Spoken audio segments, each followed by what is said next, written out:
Remember we met, I could tell by your smile. You hadn't been with a good girl like me in a while. Hello friends, இன்றைக்கி நம்ம என்ன பார்க்க போகிறோன்னா, love பேர்ட்ஸ்க்கு வந்து வெயில் காலத்தில் வந்து முக்கியமாக நம்ம தரப்போகிறது வந்து இந்த கொத்தமல்லி செடியை வந்து நம்ம தருவோம். ஸோ இது தரதால் என்ன ஆகுன்னு பார்த்தீங்கன்னா, இதில் இருக்கிற இந்த தண்டில் இருக்கிற அந்த சத்தெல்லாம் வந்து இந்த லவ் பேர்ட்ஸ் வந்து எடுத்துக்கும். ஸோ இதை வந்து நான் எப்படி வந்து இந்த பேர்ட்ஸுக்கு வந்து பிடிக்குதுன்னு நீங்களே பாருங்கள்.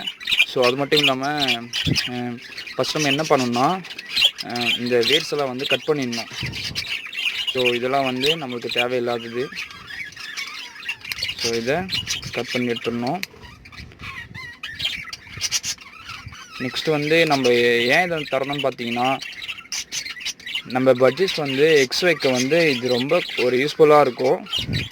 ரொம்ப நாள் உங்களுக்கு வந்து பட்ஜெட்ஸ் எக்ஸ் வைக்கல அப்படின்னு உங்களுக்கு தோணுச்சுன்னா, நீங்கள் கொத்தமல்லி ட்ரை பண்ணுங்கள், நல்ல ரிசல்ட் கிடைக்கும்.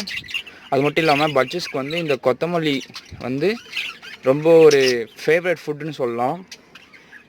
கொஞ்சம் நேரத்தில் நான் எப்படியும் உள்ளே வைப்பேன், அப்போ நீங்களே பாருங்கள். அது என்ன பண்ணிட்டாலும் சரி, உடனே வேகமாக வந்து இதை சாப்பிட ஆரம்பிச்சிடும். ஸோ இப்படி இருக்கும். இதை வந்து தனியாக பிரித்து விட்டுருங்க. ஸோ இதை நம்ம ஏன் வந்து பிரிக்கிறோன்னு பார்த்தீங்கன்னா, லவ் பேர்ட்ஸ் வந்து ஒன்றுக்கு ஒன்று அடிச்சுக்கும். ஸோ சாப்பிட்றது கொஞ்சம் கஷ்டமாக இருக்கும். ஸோ அதனால் வந்து நம்ம இந்தமாரி ஒன்றா இருக்கிறத வந்து தனித்தனியாக கட் பண்ணி எடுத்துக்கிறோம்.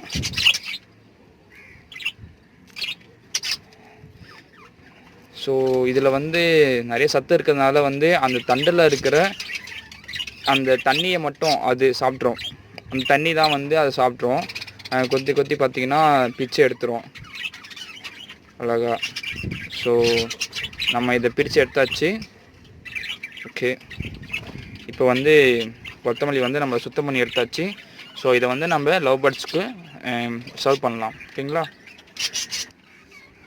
நான் இப்போ நம்ம பறித்து வச்சுருக்க இந்த மல்லியை நான் வந்து உள்ளே போட போகிறேன்.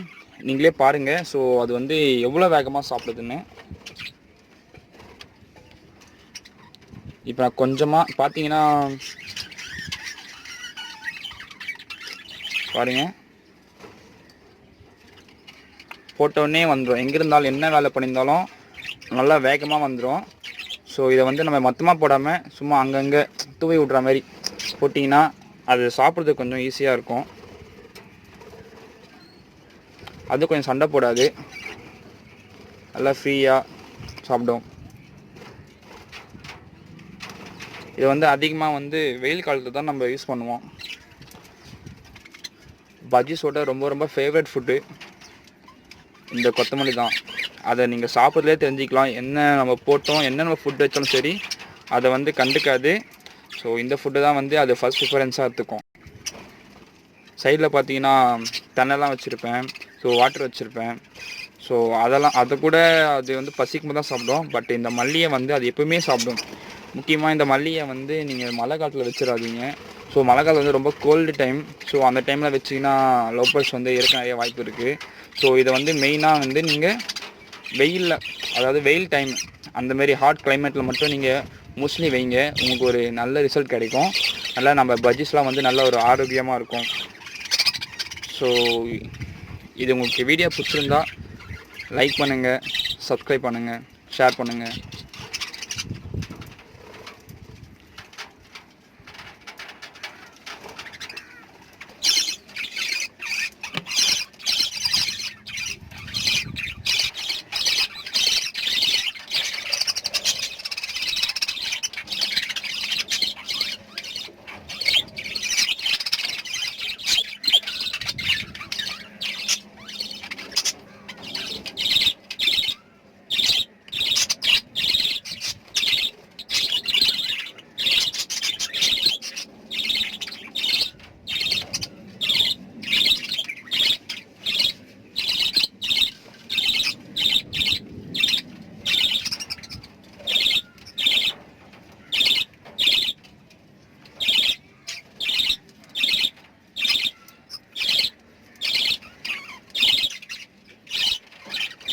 நீங்களே பாருங்கள், அந்த பேர்ட்ஸ் வந்து அந்த மல்லியை வந்து எப்படி சாப்பிடுதுன்னு பாருங்கள். கரெக்டாக பார்த்தீங்கன்னா அதில் அந்த தண்டில் இருக்கிற அந்த தண்ணியை மட்டும் அது கொத்தி கொத்தி எடுத்து சாப்பிட்ரும். ஸோ பஜ்ஜீஸ்க்கு வந்து இது வந்து ரொம்ப ரொம்ப ஒரு ஃபேவரட்டான ஃபுட்டு. ஸோ இது ஒரு நொறுக்கி திரின்னு கூட சொல்லலாம். கண்டிப்பாக வந்து நம்ம எல்லா பஜ்ஜீஸ்க்கும் வந்து இந்த மல்லித்தலையை வைக்கணும். பட் ஆனால் ரெயின் சீசனில் மட்டும் வச்சிடாதீங்க. ரெயின் சீசனும் சரி, வின்டர் சீசனும் சரி வச்சிடாதீங்க. Only for hot climate.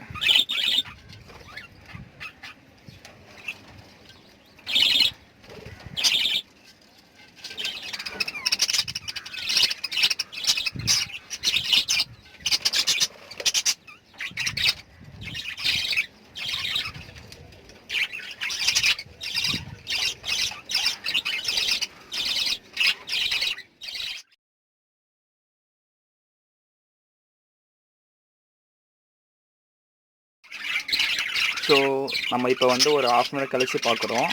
இந்த 30 minutesல நம்ம போட்ட அவ்வளோ கொத்தமல்லி பார்த்தீங்களா, அந்த இலை மட்டும்தான் இருக்குது. அந்த தண்டு மொத்தத்தையுமே வந்து அப்படியே சும்மா பிச்சு எடுத்து சாப்பிட்ருக்கோம். நீங்களே பாருங்கள். ஸோ இன்னொன்று வந்து நம்ம அந்த கொத்தமல்லியை வந்து நம்ம முழுசாக அப்படியே போட்டுறாமல், நீங்கள் வந்து உங்கள் சமையலுக்கு அந்த லீஃபெல்லாம் எடுத்துப்பீங்கள்ல, ஸோ அந்த லீஃபை நீங்கள், அதாவது கொத்தமல்லியை வந்து பாதியாக கட் பண்ணிவிடுங்க. கட் பண்ணிவிட்டு அந்த லீஃபை நீங்கள் சமையலுக்கு எடுத்துகிட்டு மிச்சம் இருக்கிற அந்த தண்டை, அந்த வேரை கட் பண்ணிவிட்டு நீங்கள் போட்டாலே போதுமானது. ஸோ நான் ஏன் வந்து முழுசாக அப்படியே போட்டேன்னா, எனக்கு வந்து அது யூஸ் ஆகாது. ஸோ அதனால் வந்து நான் போட்டேன். ஸோ நீங்கள் அதேமாரியும் போட்டாலும் போடலாம். சரி, நீங்கள் சின்ன சின்ன, அதாவது ஒரு சின்ன சின்ன பீஸாக கட் பண்ணியும் போடலாம். அது வந்து உங்களுடைய விருப்பத்தை பொறுத்து இருக்குது. பட்டு லவ் பேர்ட்ஸ் முக்கியமானது பார்த்தீங்கன்னா அந்த தண்டில் இருக்கிற அந்த சாறு தான். ஸோ தண்டை தான் நீங்கள் முக்கியமாக போடணும். ஸோ இப்போ அது வந்து குட்டி, ஸோ அது வந்து கொஞ்சம் கொஞ்சமாக தான் சாப்பிடும். ஸோ அதனால தான் அது அங்கே அப்படி சாப்பிட்டுருக்கு.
ஸோ அது மட்டும் இல்லாமல் எங்கள் வீட்டில் பார்த்திங்கன்னா நான் கொத்தமல்லியை வந்து வீட்டிலே வந்து பயிரிடுறேன்.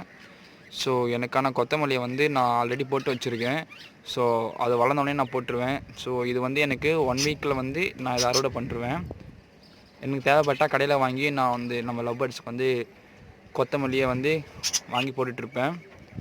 ஸோ வழக்கமாக வந்து இந்த கொத்தமல்லியை ட்ரை பண்ணுங்கள். கொத்தமல்லி வந்து லவ் பேர்ட்ஸ்க்கு வந்து ஒரு ஃபேவரட் ஃபுட்டு.